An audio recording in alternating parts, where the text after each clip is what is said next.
If you've ever been curious about gut health and you're wondering why you're always bloated, gaining weight, you're always tired and stressed, and you have brain fog, even though you're doing everything right, this video is made for you because I went through the exact same thing and I didn't know that a lot of this could be related to my gut. With intuitive eating, for example, this is why I don't like when people say things like, oh, what do you mean you don't know when you're full? Like, everybody should know, it works for me. And if I stop eating whenever I want, like, that's great for those of you who can do that, but not everyone is on that same level, and it's got everything to do with your gut health. So the goal is to work with your body instead of against it. And if you're new here, I talk about leveling up physically, mentally, and spiritually every week, and having good gut health can help you with all of the above. I am so serious about it. So I've been obsessed with developing good gut health ever since I learned that my bad gut was the source of a lot of my problems. And I believe the gut healthy way that I was eating helped me lose over 40 pounds. It gave me clear skin and a ton of energy. But something happened lately that completely destroyed my body, and I had to spend months learning to rebuild my gut microbiome again. Since I started getting back on track, not only did I lose the bloating in my body, I also lost 4 pounds of both water weight and fat in the last week because my body just stopped holding onto it. I'm not a nutritionist, I'm just someone who learned how to do this for myself, and I'm sharing with you what I learned and how you can start your gut health journey. But of course, it's always best to consult a professional who can help you with your specific situation. So if you need personalized advice, the sponsor of today's video, Nourish, can do exactly that. I believe that access to dietitian should be for everyone and not just for a privileged few. And Nourish is the easiest way to get connected with a registered dietitian and have it covered by insurance. In fact, 94% of the patients pay $0 out of pocket. Not only can you do your sessions through Zoom, you can also message them to get advice anytime on the Nourish app, where they offer you accountability and support on your health journey. And their dietitians specialize in various health conditions and concerns, and they offer personalized nutrition therapy to help you heal your relationship with food through sustainable and evidence-based behavior change. So I recently hopped on my first session with a registered dietitian, and my goals are to maintain good gut health, lose a few pounds, and reduce inflammation. On that call, they asked a lot of questions to get an idea of my health condition and eating habits, and in that same session, we also came up with some strategies for my lifestyle. For example, situation-based eating, meaning when it comes to things like dessert or processed snacks, I won't go to the dessert shop on my own, but if I'm with someone, I'll say yes to getting ice cream together. My dietitian also tailored a meal plan based on my goals, activity level, gender and age, calorie goals, and macros. This is especially important if you have concerns like FODMAP or food intolerances, and you can log whatever you're eating on their app simply by taking a photo of your meal, and their AI will be able to fill in the calories and macros. So it's easy to get started. Just hop on the Nourish website and fill out a quiz so that they can match you with the best dietitian for your goals. I believe that we should be proactive about our health and not reactive. Start getting our relationship with food on the right track, even if you don't have any health concerns at the moment, and not wait until you're sick. Prevention over cure, guys. You can find my sign up link in the description box below.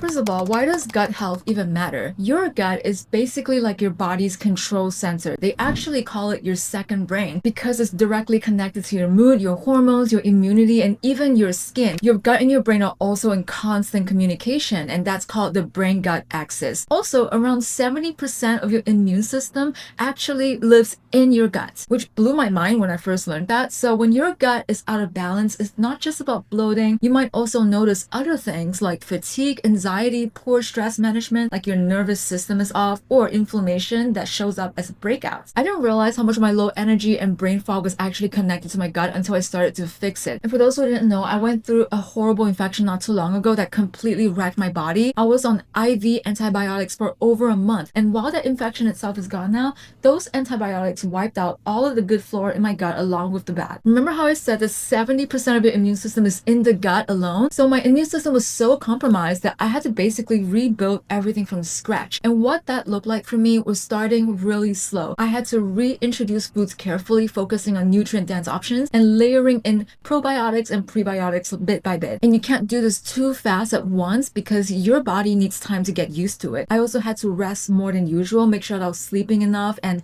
give my body actual nourishment, like nutrient-dense foods, and eat lots of it. And it was not a glamorous time, and it wasn't overnight, but slowly I started to feel my energy come back, my skin started to clear up again, and my bloating went down. Literally, I just felt a lot better. Rebuilding your gut health is really like rebuilding your entire health foundation, and you cannot skip it. Another thing that people don't really realize about gut health is that it affects your ability to lose weight, maintain a healthy body weight, and even how you eat. A healthy gut literally teaches your body to function the way that it's supposed to. Remember what I said about the brain-gut axis? If your gut bacteria is out of balance, then those signals will get scrambled. So if you've ever tried tried intuitive eating and it just didn't work out for you, this might be why. Because intuitive eating requires good intuition, which you can't have if your gut can't even communicate with your head. So if your gut can't say to your brain, hey, I'm actually full right now, or give it hunger signals like when you're hungry, of course it's gonna feel impossible to trust your body. For me, once my gut health improved, my appetite signals got so much clearer. It's like my intuition improved a lot. I could eat like a balanced meal and actually feel satisfied and not keep reaching out for snacks out of confusions or cravings or not being sure that I was full. It's not about willpower and motivation, you guys, but it's more so about your body being able to send the right messages. So when your gut and your brain's finally in sync, that actually makes weight loss and maintaining a healthy weight so much more natural. Again, I don't want to oversimplify and say that fixing your gut is the only thing, but if your digestion isn't working properly, your body can't regulate blood sugar as well, you're gonna have stronger cravings. You'll probably hold on to more water and fat because your body literally can't digest right. So for me, once my gut started to heal, my body wasn't as inflamed. I felt lighter. My satiety signals actually work again. I know when I'm full. I know when I'm hungry. So this is how to actually heal your gut. Number one is personalization. And this is like the biggest thing that I learned. There's no one size fits all plan. Like if you're relatively healthy and you don't have any intolerances or things that you're sensitive to, then maybe you can skip straight to my next point. But if you have IBS or SIBO, eating a bunch of like high FODMAP foods like beans, garlic, or onions, that can actually make things worse and really upset your stomach. There's also certain tests that you can do, guys, like stool test, which analyzes the diversity of your gut microbiome. Allergy testing also works for this purpose, as well as just basic blood work, looking at things like vitamin deficiencies, anemia, inflammation. Those things can also hint that your gut isn't absorbing nutrients the way that it should. That's why having a professional guide you, like for example through Nourish, can save you so much time guessing. So FODMAP, if you don't know what that is, it stands for a group of carbs that's actually harder for certain people to digest. And I'm gonna try and say this. The letter stands for fermentable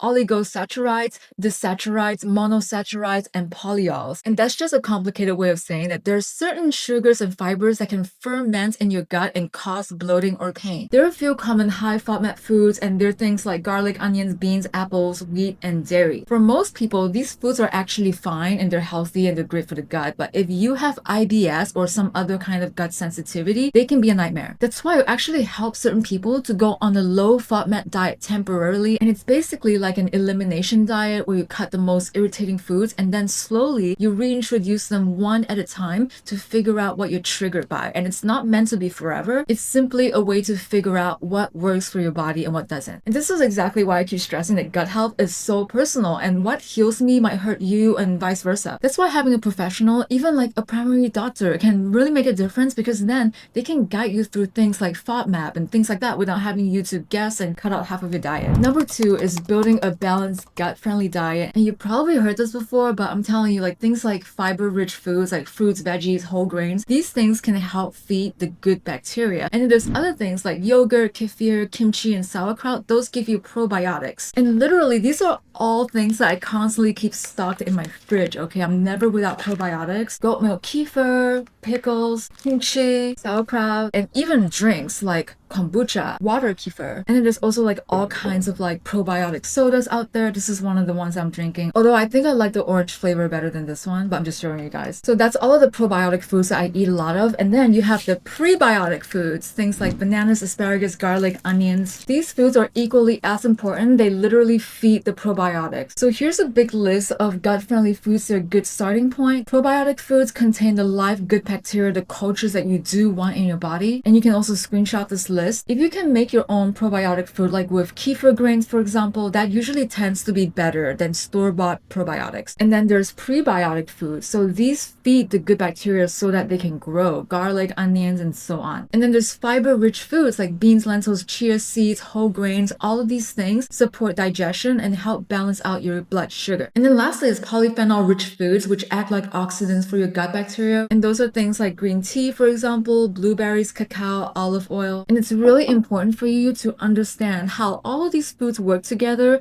and also which foods work against you if you have high FODMAP, for example. So probiotics are like planting seeds in your gut, but probiotics are the fertilizer, and without them, the good bacteria can't really thrive. And then the fiber-rich foods support your digestion and balance out your blood sugar, and the polyphenol-rich foods are antioxidants for your gut. So the more diverse your diet is, the more of each type of food that you eat on a daily or weekly basis, the more diverse your gut microbiome will be, and that diversity is linked to better health overall. I like to think of it as creating like a very good ecosystem in your gut instead of relying on just one food or one supplement. For example, I eat some kind of probiotic with most meals, and not only do I drink things like miso soup, I also drink cow milk kefir and goat milk kefir because they contain totally different bacteria strains. Like these two, this is water kefir and then this is goat milk. If you look at the ingredient list, it's completely different kinds of cultures. And then there are habits that support gut health. And what I learned is that gut health isn't just about adding certain foods to your diet. We should also think about protecting your gut from things that make it vulnerable in the first place. When you think about it like that, it becomes less about restriction and what kind of foods you eat, but more about creating the best environment for your body to thrive. So drinking warm water throughout the day, for example, it helps with digestion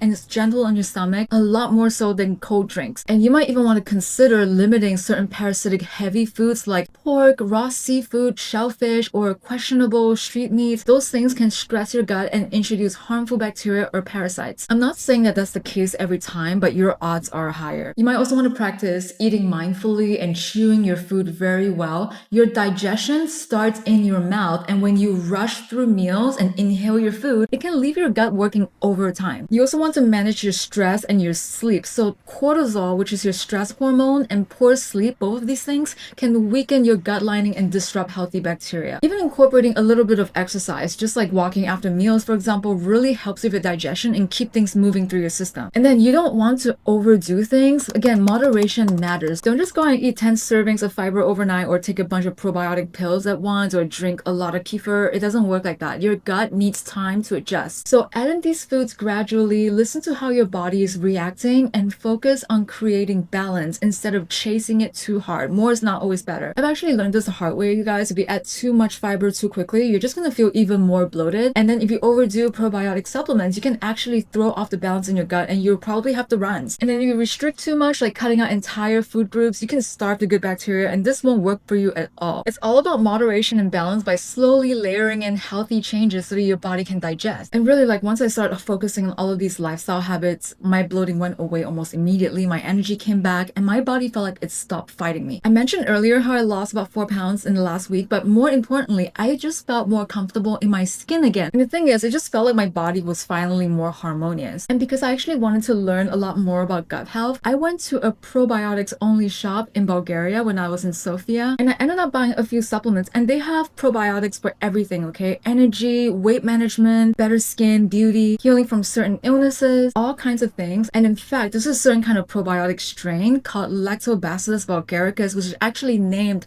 after Bulgaria, where it was founded, because scientists were trying to figure out why Bulgarian people lived such long lives and they're so healthy, and it was mainly linked to a very probiotic rich diet. And I just thought that was super fascinating. So yeah, gut health really is the foundation for everything: your digestion, your weight, your skin, your mood, and even your immunity, your brain health. So if you've been feeling stuck or tired or just bloated all the time, maybe it's your gut. I would love to hear about your experiences in the comments. And are you dealing with gut issues right now? Have you noticed changes since fixing your diet? Let me know. Healing your gut really doesn't have to be complicated. You can absolutely do this and you don't have to do it alone. So thank you so much for watching, you guys. I hope this helps and I'll see you in the next video.